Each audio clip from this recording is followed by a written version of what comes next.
So today we're going to be talking to Michelle. She's actually my very first guest on this series that I'm starting on YouTube. So she's had a lot of not so great experiences over the last few years regarding her gallbladder, and she's going to be talking to us about what she went through, what ultimately ended up happening, and how she ended up treating or fixing her issue. So my hopes for doing this interview with Michelle is that it's educational and can take this information forward with you and apply it to your own lives.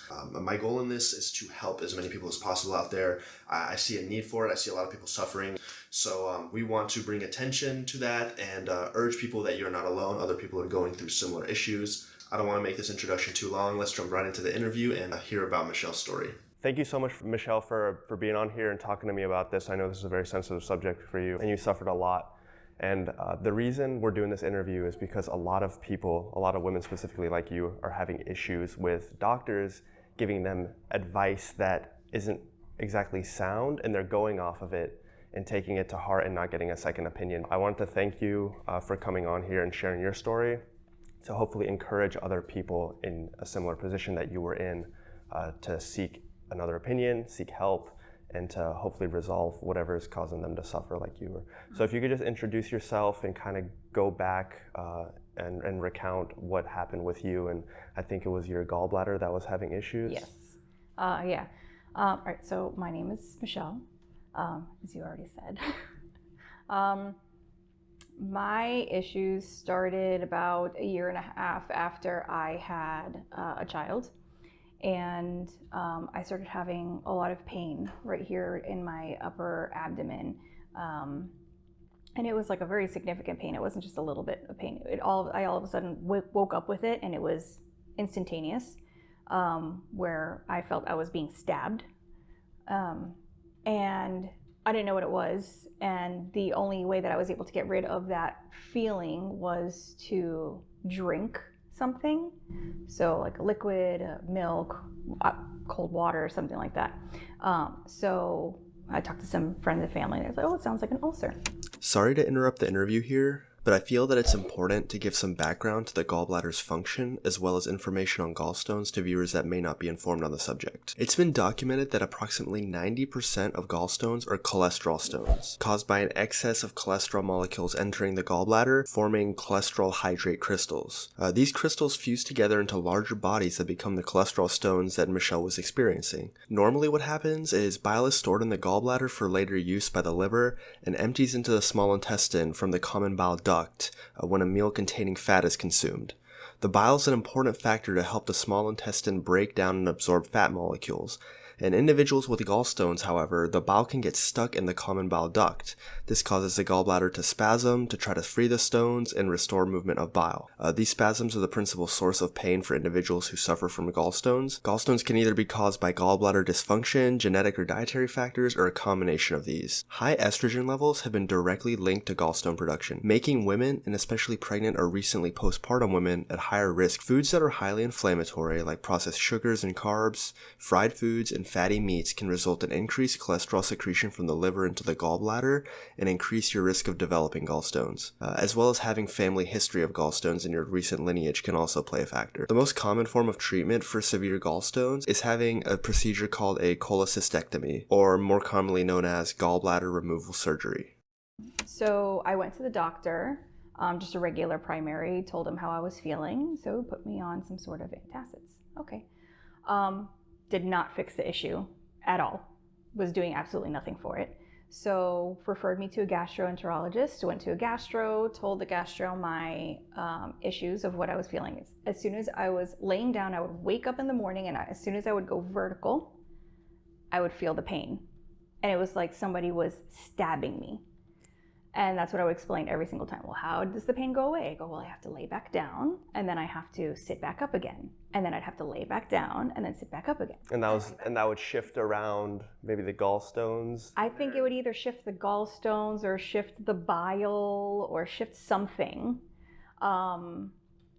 But because there did end up being bile blockage. Right. 2 years later when it was finally had the surgery.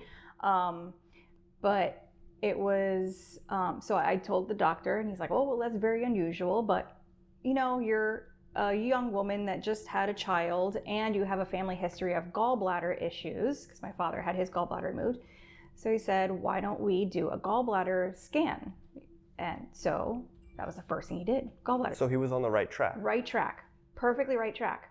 I said, oh, okay, well, it's probably gallbladder, because I have like 5 friends who just got their gallbladder removed, because we're all moms. So like, we're all getting our gallbladders taken out. Apparently very common for women who have just had a child to get their gallbladder removed or have gallbladder issues.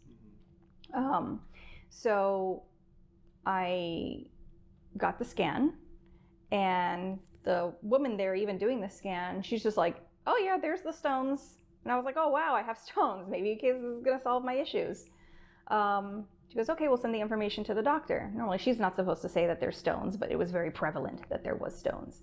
So I took the information, took it to the doctor, went to the doctor, and he goes, okay, well, it shows that you do have gallstones. And I was like, yeah, I have gallstones. And he goes, but I don't think that's the source of your pain.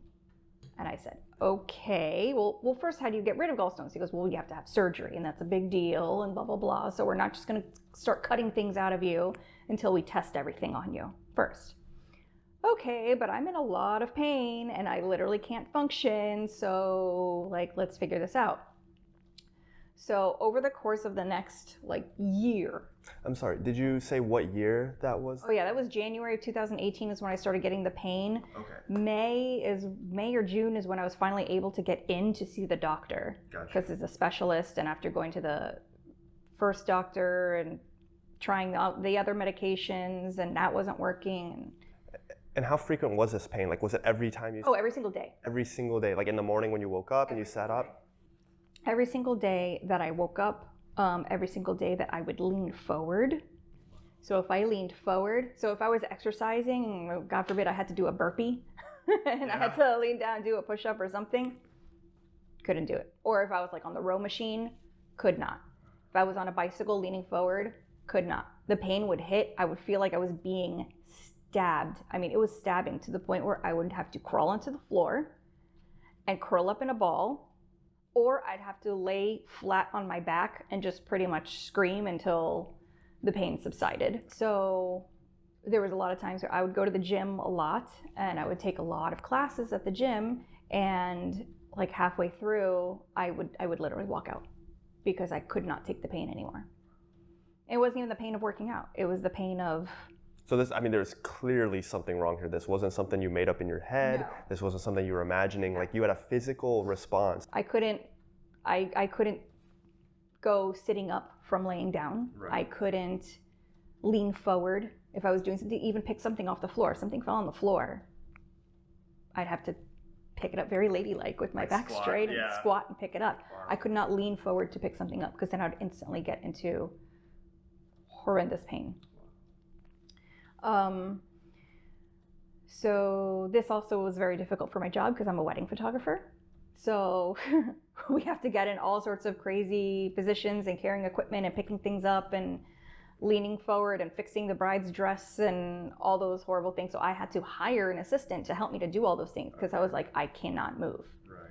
So my assistant would literally hand me everything, which half the time my assistant was my husband. Yeah. So he was doing all that heavy lifting for me. I could not.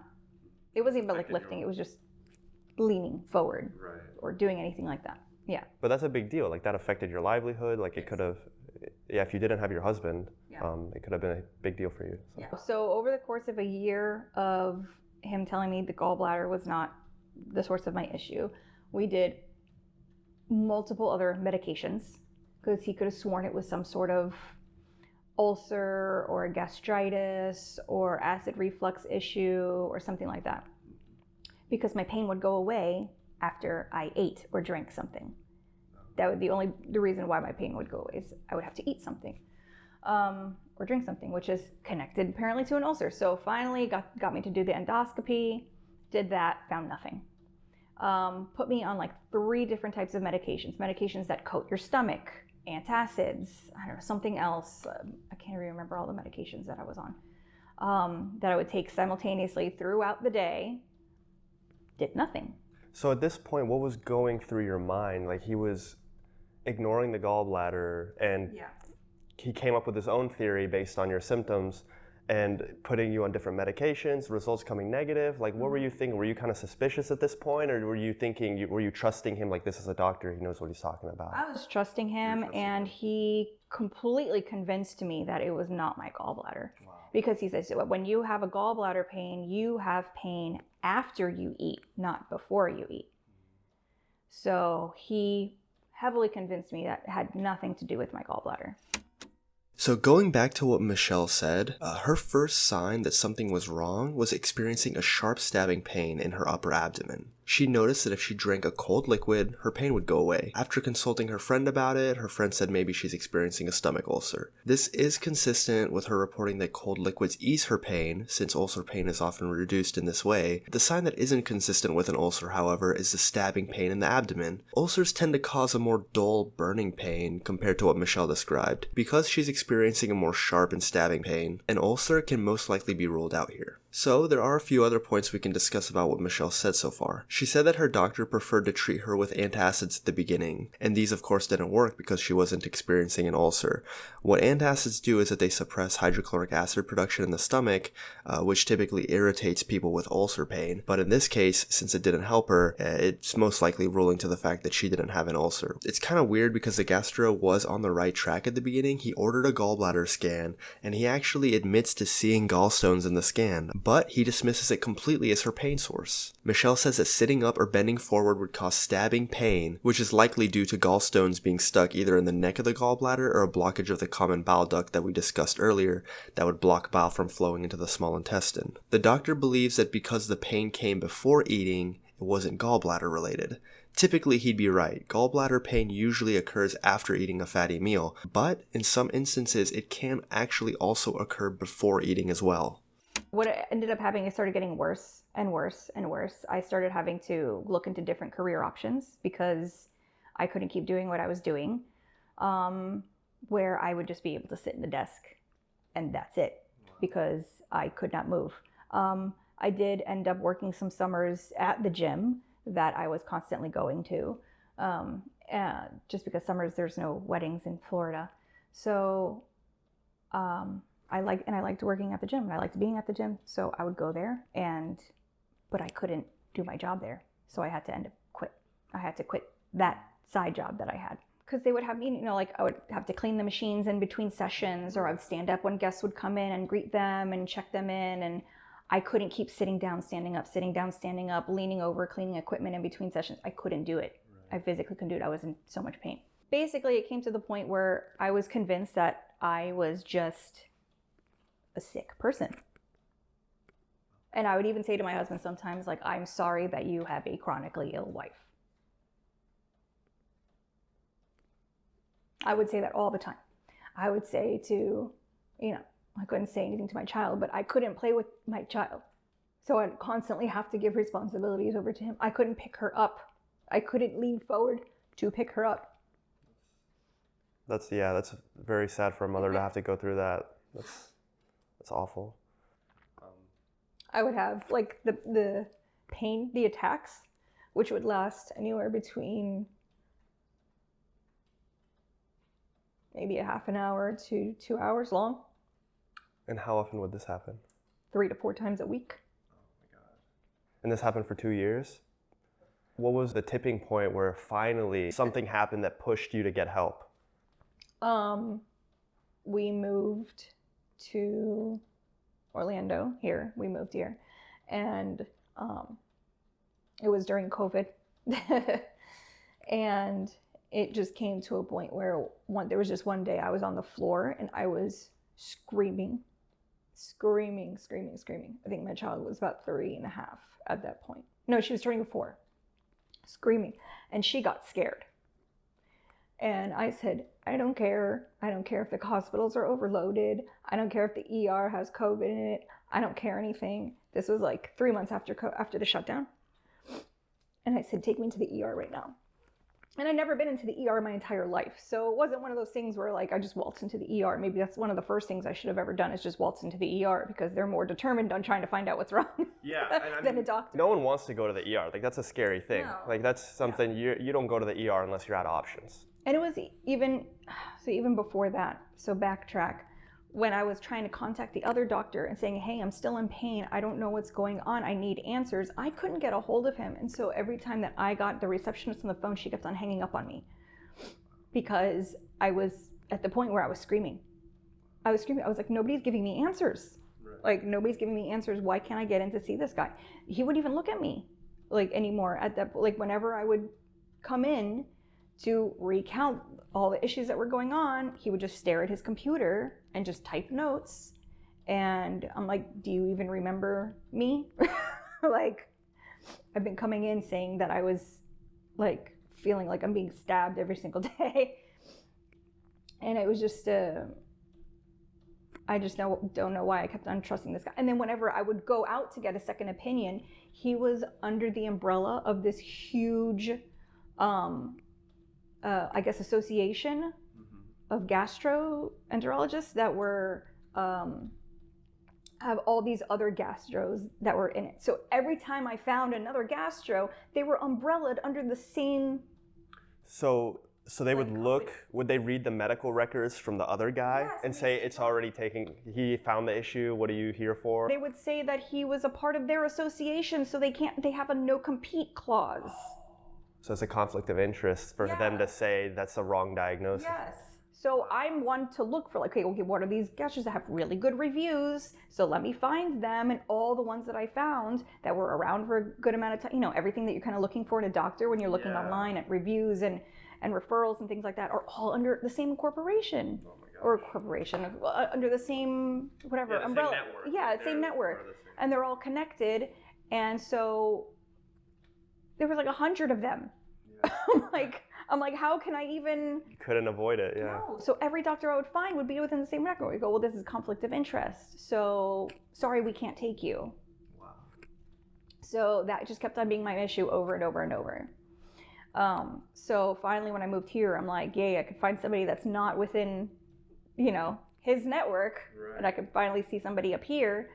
And that's when COVID happened. Nobody was accepting new patients and all those things. And so, yeah, it was just like, it was May. So COVID, the shutdown happened in March. It was like late May, early June when I screamed and I said, take me to the ER right now. Took me to the ER. Said to all of them exactly how I was feeling, everything that's been going on the past 2 years. And they're like, sounds like you have gallstones. And I said, yes, I have gallstones. I know I've had gallstones the past 2 years, but the doctor said it wasn't the source of my pain.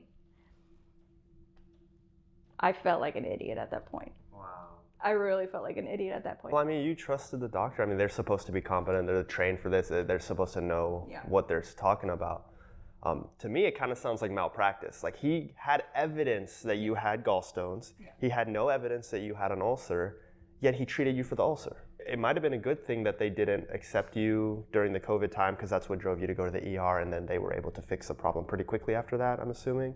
When they found out you were like overflowing with gallstones? Overflowing, and the reason why I didn't have the pain, the reason why the pain went away when I would drink something is because it would activate my gallbladder and the bile would leave and cause relief because my gallbladder was expanding with all the stones and being filled with bile at the same time. Your gallbladder fills up with bile overnight while you're sleeping, so that when you wake up and you eat something, the bile leaves your gallbladder and goes wherever it goes. Foods like high in fat would be very relieving. Yeah, so I gained a lot of weight. Yeah. I gained probably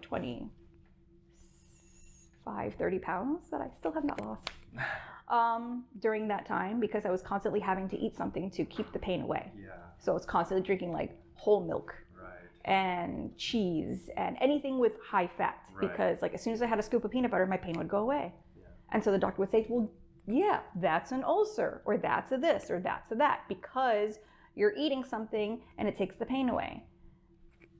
No, I was eating something so that the bile would exit my gallbladder, and my gallbladder wasn't being expanded. If you would have eaten like a banana or like a vegetable, would that have fixed your pain? No. But when you ate peanut butter or whole milk, that fixed. Well, that tells me that it's the fat. It's a pretty clear association there. Great. So you got the help you needed. You went and they took the gallstones out, and then afterwards, you know, of course, the doctor, you wanted to give a pretty nasty review. You ended up not doing it. Yeah. So The hospital had to contact my doctor immediately to get all of the paperwork from him, just so that they could do the surgery. You know, they need to find his findings and all those things. So he ends up calling me personally, the doctor. I'm like, why is this doctor calling me? Like literally the day before my surgery, because since it was COVID times, they were like, we're not going to do emergency surgery on you. We don't really have room in the hospital, but here's a list of a couple of private surgeons that have very small clinics, surgery clinics. So contact them and get this out immediately, which it was out within less than a week. So when I did that, they have to contact the doctor. Doctor contacts me personally, calls me, and he says, well, what's going on? And I said, well, turns out it was my gallbladder this whole time. And I really hope that this surgery takes all my pain away. And he said, good luck. Sometimes surgery doesn't solve your pain issues. Wow. That was literally the last thing that he ever said to me. And I said, okay, well, hopefully it does. And it did. So he was resenting you for going and wanting to get the surgery? Yes. Which ended up helping you? Yeah, because I literally, like, I felt better the second I woke up from surgery than I felt waking up, like, literally, like, the day after recovering from surgery. I was like, wow, I feel amazing compared to what I've been feeling for the last 2 years. Wow. Like instantly? Instantly. Like, wow. Instantly. Because I was laying down, you know, from surgery, and then I would sit up, you know, to go to the bathroom, go to the kitchen, whatever. And I'm like, oh, wow, I don't have any pain. Wow. After 2 years? Yeah. Because waking up in the morning, I would have to, it was a 20, 30-minute ordeal to wake up in the morning. Because I would have to lay down, sit up, lay down, sit up, lay down, sit up, lay down. And then finally, when I would sit up and the pain would be, okay, the pain's gone, now I can stand up. And I go from standing to sitting, standing to sitting, standing to sitting. Then finally pain would go and then I could stand. And I would have to do that about 20 to 30 minutes every single morning. So God forbid I have my 1.5-year-old or my 2-year-old wake up in the middle of the night crying. How do you think I'm going to get to her? I'm not. Yeah. So who has to get to her? My husband, that's Sleeping Beauty. And I have to wake him up. Yeah. That's not an easy feat. Right. Nor does that make him happy. That he had to pick up a lot of slack that I felt like I should have been taken care of as the mom, or that I wanted to do as the mom, and I couldn't. And if I did, I was in an extreme amount of pain. Right. And have you talked to the doctor since? Like, did you contact him afterwards? That was the last thing. That was the last thing he said. Like, you know, having the surgery isn't going to guarantee that that's going to take away your pain. And why was he so against the surgery? What did he think would happen? Did he think it would go wrong? Like you'd get injured? Or He didn't believe that my pain was from the gallstones. He was thoroughly convinced that the source of my pain was not the gallstones. So he wasn't afraid that the surgery would be dangerous? No. He just wanted to be right? He just wanted to be right. He was completely convinced, and completely convinced me that the source of my pain was not from my gallbladder, because it was not as textbook as it should be. Because after you eat, you get gallbladder pain. But when I went to the ER, everything I was explaining was, they were like, oh yeah, that's textbook. And I was like, but my gastro says it's not textbook. And they're like, no, it's a different type of textbook, which means I am perfect candidate. I just had a child. I have a family history. It showed up in my scans. Right. And that eating will take away the pain for some people, because if I'm so filled with stones, eating takes the bile away. The bile excretes. Right. To break down the fats. Yeah.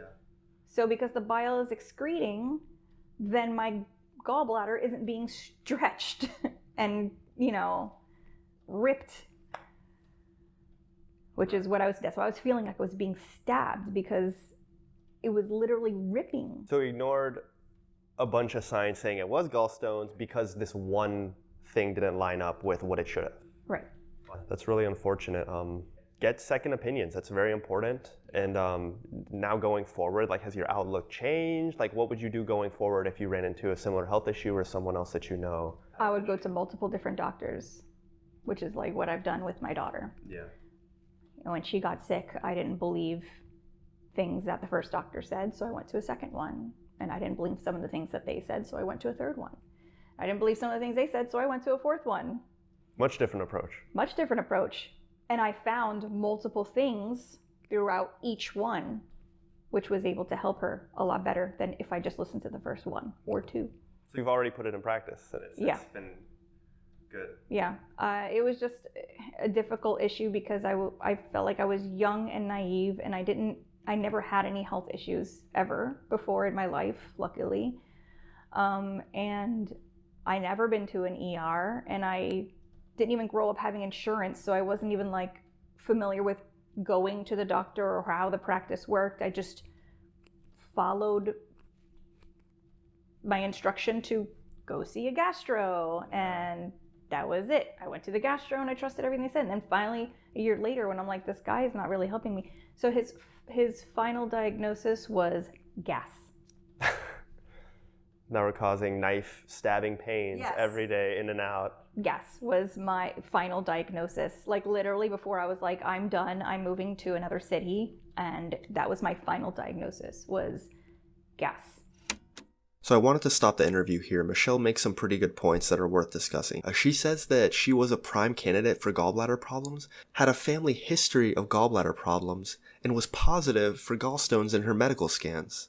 She also mentions that doctors in her area are part of a larger network of doctors that have non-compete clauses with one another. Therefore, they're not really allowed to contradict the diagnosis from another doctor, even if they don't believe it, as long as the doctor is belonging to the same network as them. Michelle's surgeon explained to her that if the gallbladder is filled completely with stones, pain can persist even away from meals due to expanding of the gallbladder from bile storage. So what happens is the gallbladder actually gets so full of bile and the stones are displacing the bile and making it way more full than it actually should be. She said she felt like her gallbladder was about to burst, which is pretty much physically what was about happening. She was having pain because it couldn't expand anymore. It was overly full. And in the end, her stubborn doctor wrote off all of her pain and suffering as gas.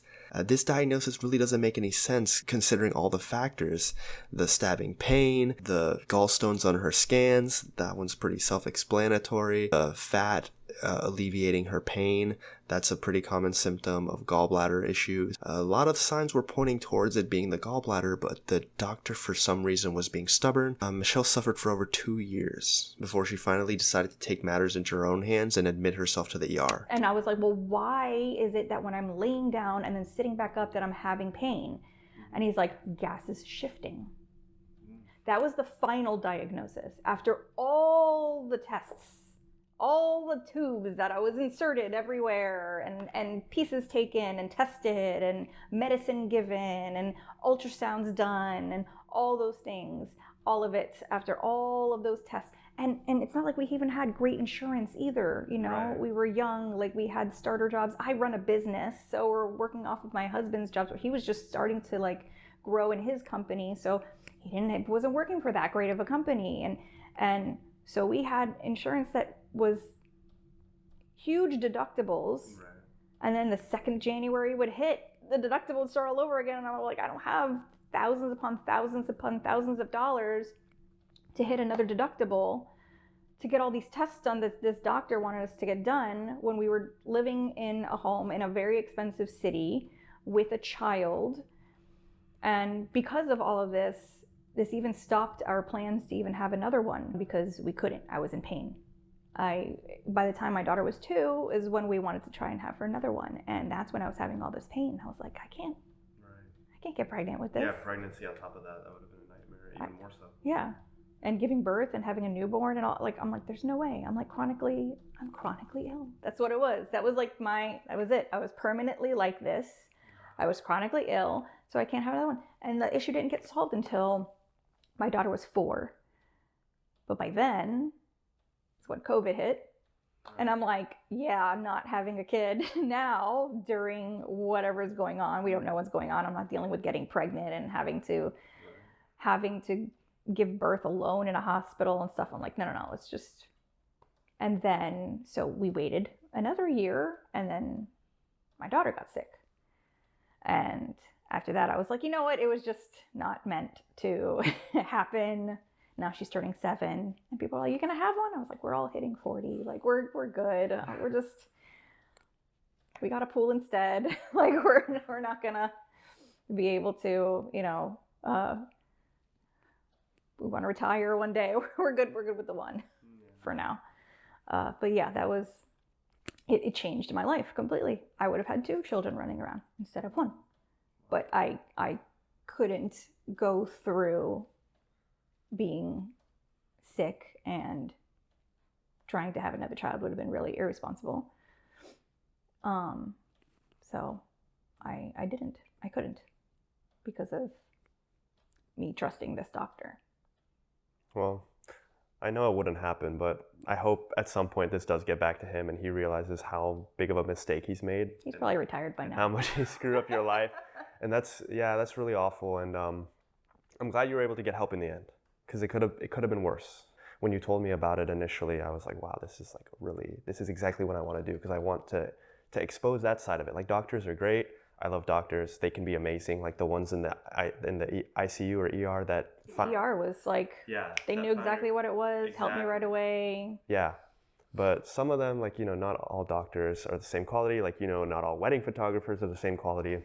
In every profession, there are those outliers. And we want to educate people that, yes, while most doctors know what they're doing, if you hear something that doesn't make sense, ask another one.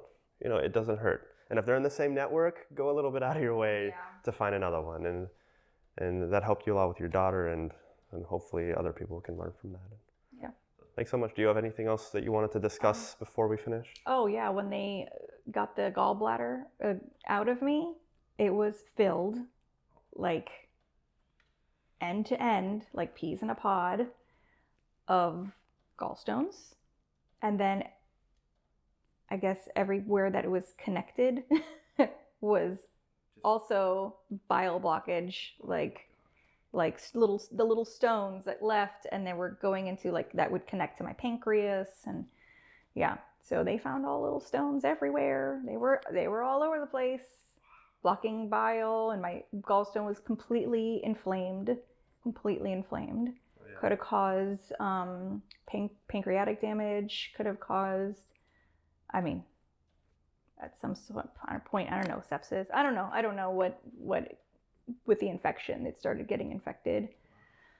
So I probably would have ended up, if I didn't end up going to the ER, it got to the point where, like, if I started getting fever or things like that, yeah, they probably could have, the surgery wouldn't have been if you would have as had sepsis, easy, it would have been way more severe. Much more severe and complicated. Yeah. But I was pretty much right up into that point where, like, if you didn't get this out right now, we don't even know what, you would have had a much worse recovery, or, not even survived the recovery, which happened to, of someone else. I guess a good thing you went to the ER when you did then. Yeah. Because that's... there was something that pushed you to go there. You've been dealing with the pain a lot up until that point, but something pushed you over the edge. You were like, I'm done with this. Enough. I need to get help. I need to go. Yeah. Yeah, because the doctor says, this is what it is. Sorry, this is what you have. So from the time that her pain started in January 18, let's look at a timeline of events that she kind of went through between when her pain started and when she got her surgery. So January of 18, her sharp abdominal pain started, and her first appointment with her general practitioner was around May of 2018. Between May of 2018 and January of 2019, they tried a couple of things to try and remedy the issue, trying some antacids, some other drugs. Nothing really worked. So then she was referred to a specialist, a gastroenterologist. So then in January 2019, she went to that first gastroenterologist. They ran more tests, did the gallbladder scan, found that there were indeed gallstones in her gallbladder, but wasn't convinced that that was her issue. So we tried various other tests and all came back inconclusive and didn't fix her issue. And then finally, between January and 2019, In June 2020, Michelle had multiple gallbladder attacks, went through severe pain, and she finally decided that enough is enough. I don't care what happens, even if it's peak COVID, I'm going to go in and I'm going to get help for what I'm going through. And that's exactly what she did in June of 2020 when she had the cholecystectomy, when they removed her gallbladder and finally put a stop to her pain. Had Michelle not taken action, she could have very well have developed pancreatitis, cholecystitis, or sepsis, like she said. Michelle found the answer to her problems in June 2020 when she decided to admit herself into the ER. Once the doctors identified the problem, an emergency cholecystectomy was performed, and that finally freed her from her suffering once and for all, and she thankfully remains pain-free to this day. I wanted to thank each and every one of you for tuning into this interview and watching Michelle share her really honestly heartbreaking story about her gallbladder pain. And I especially want to thank Michelle for agreeing to be on the show. I know it takes a lot of courage, and these aren't topics that people openly want to talk about and discuss. It was pretty traumatic for her, honestly, going through that and recounting all of that. So I really appreciate her doing that. For honestly the good of her community and her friends, and just getting her story out there and trying to help others in her similar position. So if you guys know anyone that's in a position where they have a medical issue, maybe they had a really, really rough story, they had a hard time overcoming it, maybe they still haven't overcame the issue, it doesn't really matter. The more people that we get to open up about things like this, the more learning opportunity there is, and the more we can educate people and try to share those similar experiences to try and alleviate people's suffering out there, ultimately is the goal of this. So thank you again for tuning in.